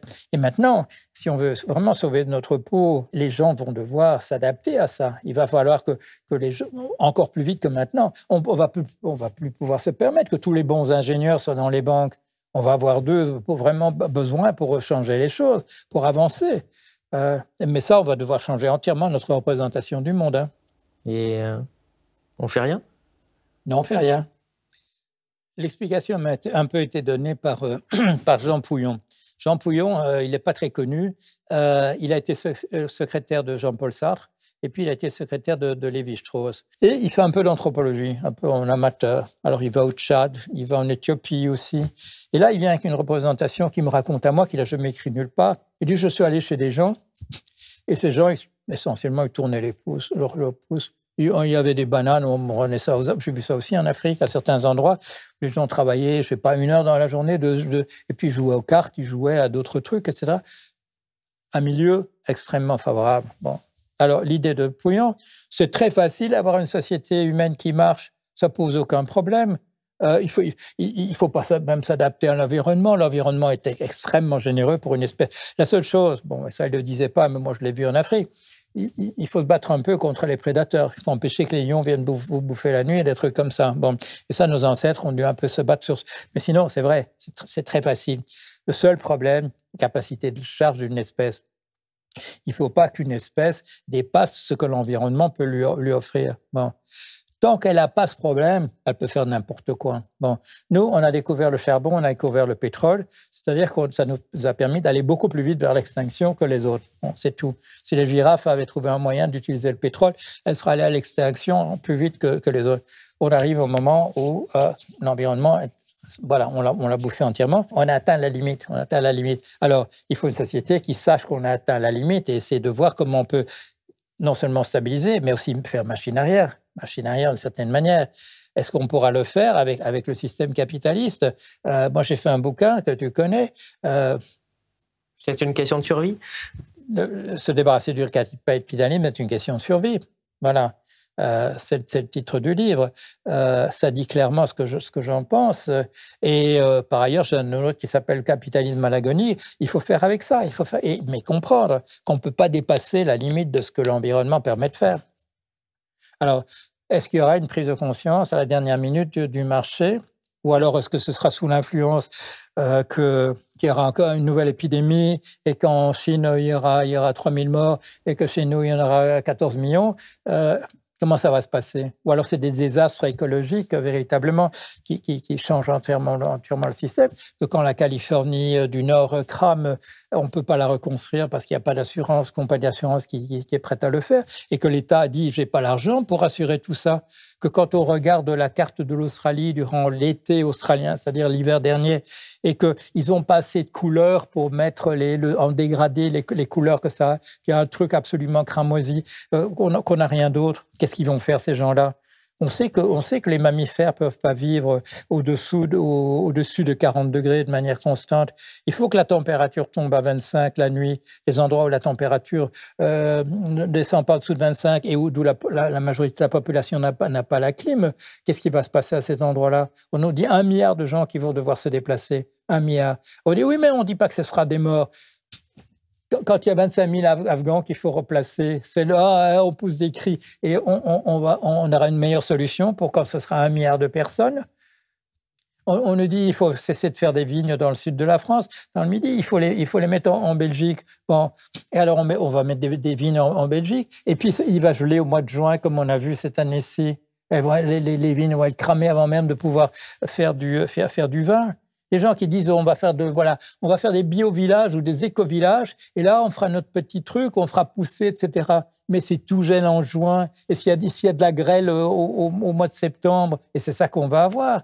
On aura un petit champ avec des tas de trucs, des courgettes formidables, etc. Et puis la rivière va avoir une crue centenaire. J'ai eu un professeur enfin, il était déjà retraité, un très grand anthropologue. Bon, j'ai eu la chance de connaître des très grands anthropologues. Il s'appelait Meyer Fortas. Il était à Cambridge. Il est très connu. Et je lui disais à propos d'un dicton, je dis, celui-là, je ne l'ai pas vu. C'est-à-dire, le dernier jour permet toujours de sauver le mois de décembre permet toujours de sauver l'année, etc. Et alors, il sourit un peu, il dit, il y a un élément dont tu tiens pas compte, c'est l'espérance. C'est la manière dont nous essayons de croire des choses qui ne sont pas vraies, et ça, c'est dans la nature humaine. Et il est évident que si on regarde l'histoire du genre humain, il y a des moments où on a dû survivre que sur l'espérance parce que ça paraissait complètement compromis. Quand on regarde en remontant aux ancêtres, il y a un moment où on a été beaucoup plus nombreux, mais on n'a plus que 100 000. Il s'est passé une catastrophe et ça repart. Et ça, on repart toujours. On repart toujours. Et il y a, comme dit Pouillon, l'environnement, jusqu'ici, il est extrêmement, extrêmement favorable. Mais on n'a pas toujours une représentation. Le déni, c'est une manière de se défendre, pour commencer. Et on sait, il y a les étapes successives. Le déni, ça devient la colère, puis la déprime. Et puis on retrouve courage et on retrouve ses manches. Le problème, c'est qu'on n'a pas tellement de temps. On est encore dans le déni. On n'aura pas beaucoup de temps pour la colère, on n'a pas beaucoup de temps pour la dépression, parce qu'il faudrait aller très très vite vers se retrousser les manches pour. Et là, on regarde le rapport du GIEC, ça disparaît de l'actualité à cause du transfert de Messi dans les heures qui suivent. Pour la majorité des gens, le transfert de Messi, c'est plus important que le fait que le genre humain est en train de disparaître.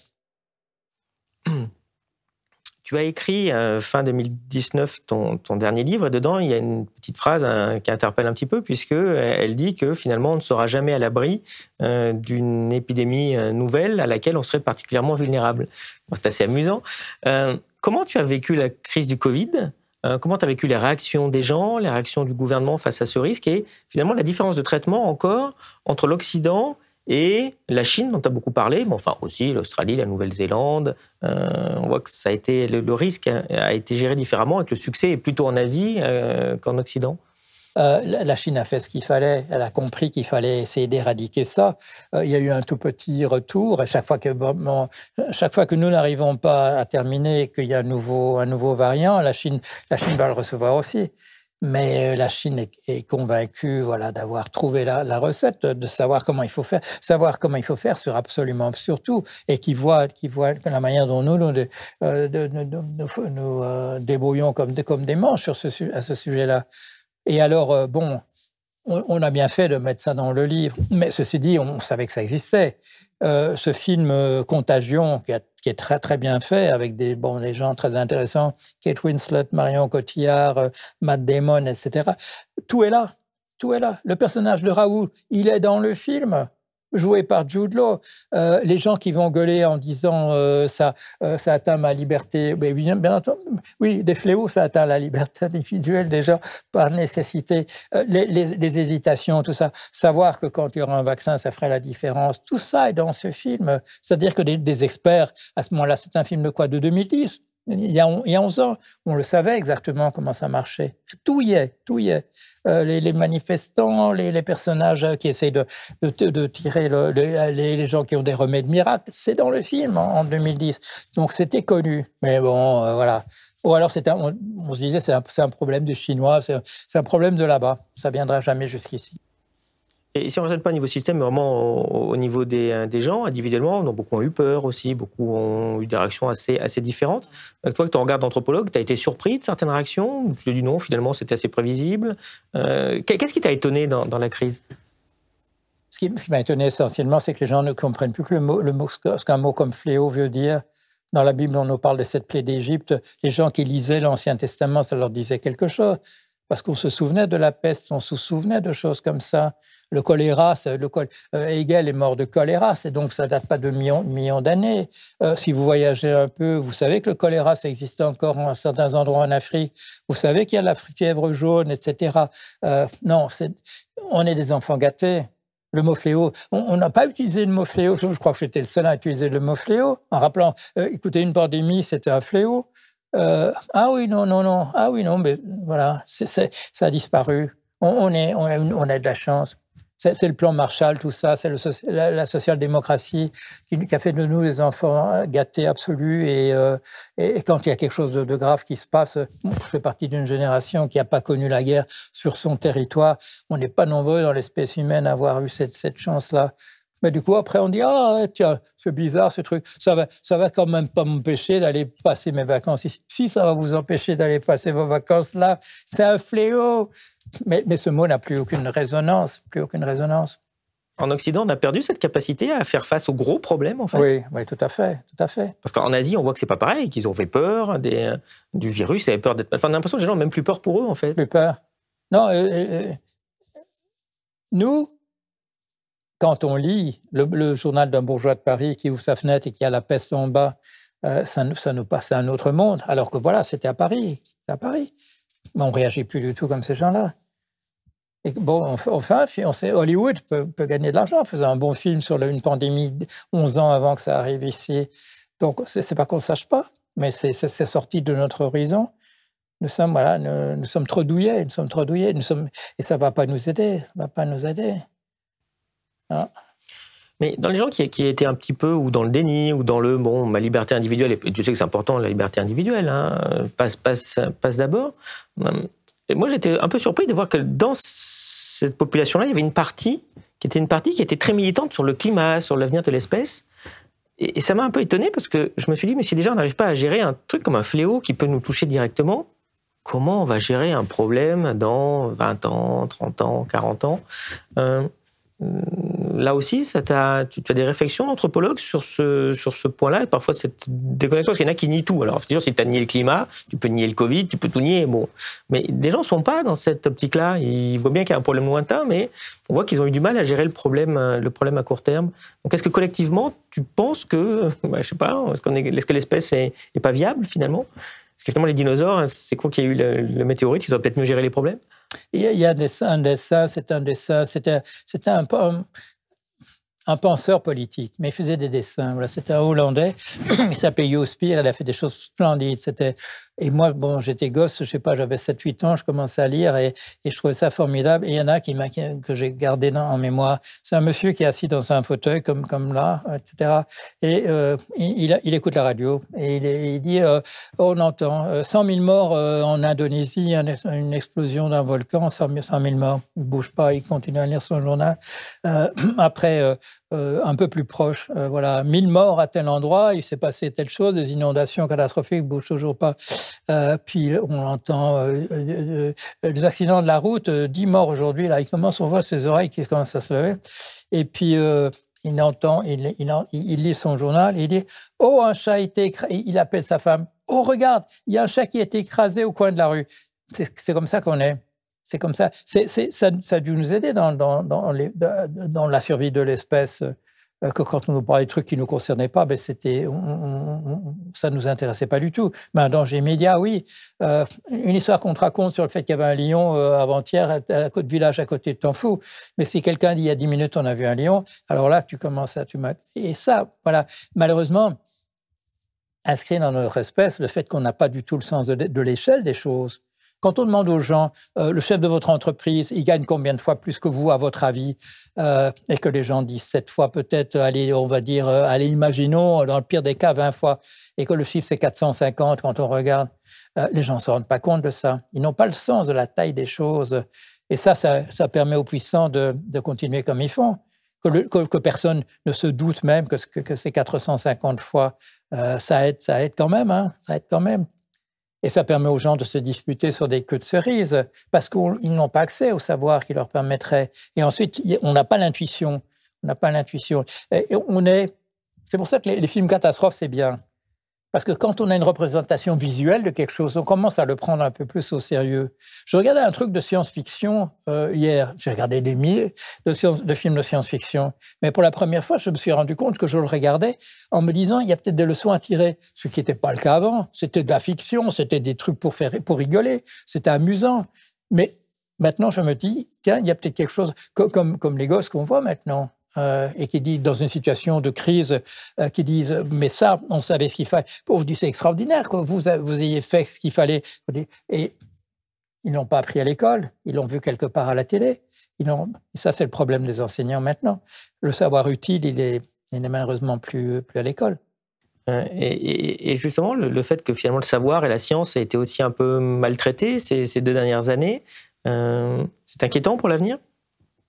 C'était pas mal quand il y avait une référence globale et qu'on pouvait dire il y a un discours qui est vrai là en arrière-plan. Et là, on l'a attaqué en produisant, en détruisant l'économie politique. C'est pas simplement qu'elle a disparu, c'est une mauvaise chose qu'on n'ait pas un bon discours sur l'économie. On a attaqué la science. Et c'est souvent la finance qui a attaqué la science. Les marchands de doute, les grosses entreprises où on paye les scientifiques vers eux pour dire le contraire, tout le climato-scepticisme qui a été payé avec des sommes énormes, combien de millions on a mis aux États-Unis pour discréditer les articles qui faisaient un rapport entre les pluies acides et les fumées des usines, le tabagisme et le cancer, etc. Combien les entreprises ont mis d'argent pour miner l'activité de la science. Et puis alors quand viennent des grands démagogues et qui voient que les scientifiques, en gros, votent à gauche, qu'est-ce qu'on va faire ? On va dire pas écouter les scientifiques, parce qu'ils votent à gauche, tactique du Parti républicain aux États-Unis, et ça marche, parce qu'on leur offre autre chose. À quoi s'identifier ? Un leader qui peut dire n'importe quoi à la télé, qui peut dire, voilà, les gens qui savent, c'est des crétins, en réalité. Je sais mieux. Moi, je suis un génie, regardez avec tout l'argent que j'ai fait, et ainsi de suite. Il y a moyen. Mais le fait que ce soit généralisé, justement, cette disparition de la vérité, au sens où maintenant, voilà, il y a des débats sur les faits, en fait. Plus de débats sur les opinions, sur ce qu'il faudrait faire, sur l'interprétation. Non, simplement fait. Est-ce qu'il pleut ou est-ce qu'il pleut pas ? Tiens, on va débattre. D'ailleurs, il y a peut-être des chaînes d'infos qui vont faire des grands débats là-dessus au lieu d'ouvrir la fenêtre et de regarder. Il y a un côté très nouveau quand même, c'était pas comme ça il y a 20 ans ou il y a 30 ans quand même, d'avoir la parole publique, la parole même du gouvernement. C'est pas que Donald Trump, c'est généralisé, c'est partout, tout autant Macron que d'autres. On entend que parfois les ministres aussi racontent n'importe quoi. Il y a un problème de serveurs sur l'éducation nationale. Ça, c'est forcément les Chinois qui nous ont attaqués, puis après on n'entend plus jamais parler, quoi. Comment tu analyses ça, justement, aussi, avec ton regard d'anthropologue ? Pourquoi il se passe ça en ce moment, en plus, au moment où il faudrait qu'on soit tous derrière, quand même, si possible, la science pour prendre des mesures face à des dangers importants ? Parce que notre espèce n'est pas déjà spécialement préparée, mais pourquoi il se passe ça au moment où il ne faudrait pas que ça arrive ? Il n'y a plus moyen de travailler dans une université. Il faut travailler au rendement. C'est l'année dernière, à l'université où je suis. Pour la première fois, il fallait remplir des formulaires, comme on faisait dans les entreprises. Combien d'articles vous avez écrits, dans quelle revue, etc. Autrefois, les revues scientifiques, les revues scientifiques, elles avaient leur réputation grâce à la qualité des articles que les chercheurs écrivaient. Maintenant, qu'est-ce qu'on a fait dans la logique ultralibérale? On a défini la qualité des revues, on a fait la hiérarchie, et les chercheurs doivent produire des articles dans un classement qui ne bouge plus des revues. C'est ce qu'on appelait la vénalité. C'est-à-dire qu'on a introduit délibérément, sous prétexte que c'était des principes qui avaient été mis en place par des prix Nobel d'économie dont on sait d'où ils viennent. C'est-à-dire qu'ils ont été payés par les plus grosses entreprises. Tout ce savoir a été dévoyé de cette manière-là. On l'a commercialisé et on a introduit la mentalité du boutiquier qu'on avait déjà imposée à la gestion des États. On l'impose maintenant à l'intérieur de la recherche scientifique. Le néolibéralisme, ça détruit tout, finalement. Ça détruit tout. Ça détruit tout. Et tu en parlais tout à l'heure. Moi, je fais partie de l'Assemblée statutaire de Greenpeace. Il y a des gens là, avec qui j'ai discussion, pas tous les jours, mais toutes les semaines, qui refusent sur le Covid des mesures qui sont de la gnognotte par rapport à ce qu'il faudra imposer quand on prendra sérieusement la question de l'environnement. On a été très dorlotés, on en a bénéficié, c'est formidable, tant mieux pour nous. Mais que ce soit toujours comme ça et que quand on entend le mot fléau, on sache plus ce que ça veut dire, ça nous a pas aguerris, comme on dit. Le mot était bien choisi, aguerri. Les gens qui étaient passés par une guerre, ils savaient que parfois il fallait mort sur sa chic, qu'il fallait parfois réfléchir à un lendemain, par rapport à un lendemain, plutôt qu'au moment immédiat, penser à long terme. Et là, quand les entreprises commencent à raisonner sur un horizon de 3 mois, on va dans une très mauvaise direction, très mauvaise direction. Et alors, c'est quoi l'avenir de l'espèce, d'après toi? Si elle survit, ça va être parce qu'on va prendre des leçons, on va les prendre en Chine, parce qu'on les prend en Chine. Et on les prendra en Chine, encore pas de gaieté de cœur. C'est parce que c'est là qu'on nous prêtera de l'argent. C'est là que la concurrence nous imposera de le faire. C'est parce qu'ils vont faire la Chine va faire comme nous, on avait fait avec les autres. Ils vont faire produire des choses chez nous parce que ça coûte moins cher, parce que là, le niveau de vie va augmenter. Ça va être le rêve d'Auguste Comte. Ça va être la victoire de la raison. Et si ça nous sauve, voilà. Mais ce sera de manière un peu inattendue. C'est toujours un peu la ruse de la raison de Hegel. Les choses qui se passent vraiment, c'est pas exactement celles qu'on voit en surface. On le découvre plus tard, ce qui s'était en train de se passer. Et ce serait pas mal si la raison, voilà, s'il y a quelque chose qui nous sauve, ça va être la raison et pas le retour de la superstition. Edward Tyler, le grand fondateur au XIXe siècle de l'anthropologie, on lui demande quelle est la tâche, c'est pas un journaliste. Quelle est la tâche de l'anthropologie? En réalité, dit-il, c'est l'élimination de la superstition. Alors, si on veut rétablir ça, je ne crois pas que ce soit la solution. Hein. Et quand je dis autour de moi, si on n'arrive à rien d'autre, ce serait quand même bien qu'on puisse transmettre à des robots le savoir qu'on a créé, qu'eux puissent commencer à s'organiser à partir de ça. Les gens se disent, il est absolument fou. Alors que l'idée qu'il faudrait imposer, c'est que, imaginons que le seul mérite de notre espèce, ce soit d'avoir inventé un stade ultérieur de l'évolution. Et cette espèce, elle est quand même en train de produire autre chose par rapport à elle. Ce rôle de créateur qu'elle a attribué entièrement à des créatures mythiques en dehors de nous, elle est en train de le faire véritablement. Et qu'est-ce que tu réponds à ceux qui te diront, qui penseront peut-être, tu cites beaucoup la Chine, qui est quand même une dictature, j'ai envie de te dire, alors, c'est quoi l'avenir de la démocratie en Occident? C'était une bonne idée, mais finalement ça ne marche pas? Ou qu'est-ce qu'il faut faire pour que justement on ne tombe pas dans des régimes autoritaires? C'est une dictature. Pourquoi est-ce que c'est une dictature? On peut espérer que ça va cesser d'être une dictature. On voit bien, ils essaient d'aller vers la social-démocratie. Nous, on est allé vers la social-démocratie sans la dictature. On a pu se le permettre parce qu'on était déjà très riches au début du XXe siècle. Qu'est-ce que nous avons fait avec la Chine au XIXe siècle et au XXe siècle? Nous avons essayé de la détruire, nous avons essayé d'en faire une colonie avec les comptoirs. On leur a imposé de consommer leur propre opium, etc., au lieu de le vendre à l'extérieur. Nous avons facilité les guerres civiles à l'intérieur. Nous leur avons permis d'être complètement affaiblis au moment où le Japon essaie de les... La Chine était à notre hauteur, à la même hauteur, au même dépassé jusqu'à la Renaissance pour nous. C'était bon, elle avait une civilisation 2000 ans plus ancienne que la nôtre, etc. Et puis, nous inventons la science. Et donc, voilà, au 19e siècle, on décolle. Le Japon commence à embrayer rapidement après, avec nous. Et voilà, ils sont occidentaux déjà à la fin du 19e siècle, ce qui leur permet de faire des guerres avec la Russie, et puis de faire une guerre avec les États-Unis, etc. La Chine n'y est pas. Elle a eu 2 siècles de misère. Quand elle veut récupérer en 48, il faut aller très, très vite. Bon. Et on invente des trucs qui ne marchent pas. Le grand bond en avant, c'est-à-dire qu'on essaye des formules miracles et ça ne marche pas nécessairement. Et puis bon, Deng Xiaoping, on va prendre le capitalisme, ce qui a l'air de marcher, et on cessera de le faire dès que c'est possible. Voilà. La manière dont l'Occident a traité la Chine, ça a toujours été la paille et la poutre depuis des millénaires. On voit surtout les défauts, on ne voit pas les avantages.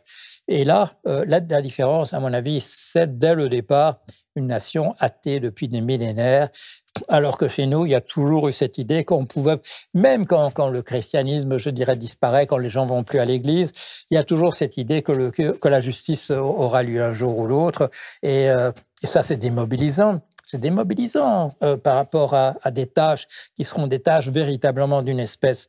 Les problèmes de l'environnement, ça ne se fera pas au niveau du Luxembourg, ça ne se fera pas au niveau d'une nation, ça ne se fera pas au niveau de l'Europe, ça doit être absolument tout le monde. Est-ce que tu estimes que parce qu'on ne prend pas les bonnes décisions maintenant, on met justement en danger la démocratie et nos libertés individuelles dans le futur? Oui, tout à fait, tout à fait. Il faut toujours raisonner comme si on était déjà la génération future, mais... Et là, dans mon bouquin dernier qui s'en va, État à la lumière, et que je pose la question, qu'est-ce que les générations futures doivent dire? Elles doivent dire, laissez-nous au moins exister, faites que nous puissions exister. L'interview touche à sa fin. Je vais te poser la question que je poserai à chacun de mes invités à la fin des interviews. Qu'est-ce qui, selon toi, n'est connu de presque personne, mais qui mériterait d'être connu de tous? Eh bien, il se fait que moi, j'ai posé la même question à un vieux pêcheur. Voilà, c'était un vieux pêcheur. On m'avait dit, c'était au début des années 80, on m'a dit, au Croisic, il y a encore un pêcheur qui a fait la pêche à la voile. Voilà, la pêche que moi j'ai connue au moteur, bien sûr, dans les années 70. Et je me dis, c'est formidable, je vais aller le voir. Et je l'interviewe, effectivement, on passe des heures et des heures à parler. Et il me donnera d'ailleurs des carnets de pêche qui me permettront de comprendre la formation des prix, grâce à ce qu'il m'aura dit. Et au moment où on a le dernier entretien, je dis, qu'est-ce qu'il faut? Il faudrait absolument que, voilà, peu connu, mais qu'il faut savoir. Et il me dit, voilà, et ça, il me le dit bien, il faudra le dire aux jeunes. Il faudra le dire aux jeunes. Il dit, quand tu es dans la tempête et que tu es très content parce que, voilà, tout à coup, le vent est tombé, c'est parce que tu es au centre de l'orage. Voilà, tu es au centre de la tempête, tu es dans l'œil de la tempête. Et là, il faut savoir, dit-il, il faut faire passer la voile sur l'autre bord, parce que quand le vent va repartir, eh bien, si la voile n'est pas partie sur l'autre bord, tu chavires. Bon. Alors, je souris quand il me dit ça, parce qu'on est en 70, il parle de la fin du milieu des années 20. Depuis 50 ans, il y a plus de pêcheurs qui font la pêche à la voile. Mais j'ai compris ce qu'il voulait dire, quelque chose d'essentiel. Et j'ai repensé à ce qu'il m'a dit là, quand j'ai regardé l'autre jour une tempête d'une force extraordinaire qui atteignait la Louisiane, et on te montre la vidéo. On te montre une vidéo, et tu vois la mer plate, une mer d'huile. Et ce qui se passe, c'est que tout à coup, de manière instantanée, tu vois tout déchiré autour de ça, tous des trucs qui s'envolent. Il n'y a pas eu une transition. Il n'y a pas eu une transition même d'une demi-seconde qu'on aurait pu percevoir. Tout à coup, on est dans des vents de plusieurs centaines de kilomètres à l'heure. Alors, ce que je vais te répondre, c'est il faut qu'on se rende compte, on a déjà vu des tas de choses, des canicules voilà, qui reviennent tout le temps. On va voir des choses qu'on ne verra pas arriver. Voilà, grâce à la météo, maintenant, on voit par radar les ouragans qui arrivent. La pandémie, on l'a vu arriver de Chine, etc. Il y a des choses qu'on ne va pas voir arriver et il faut être prêt à ce que des choses comme ça arrivent.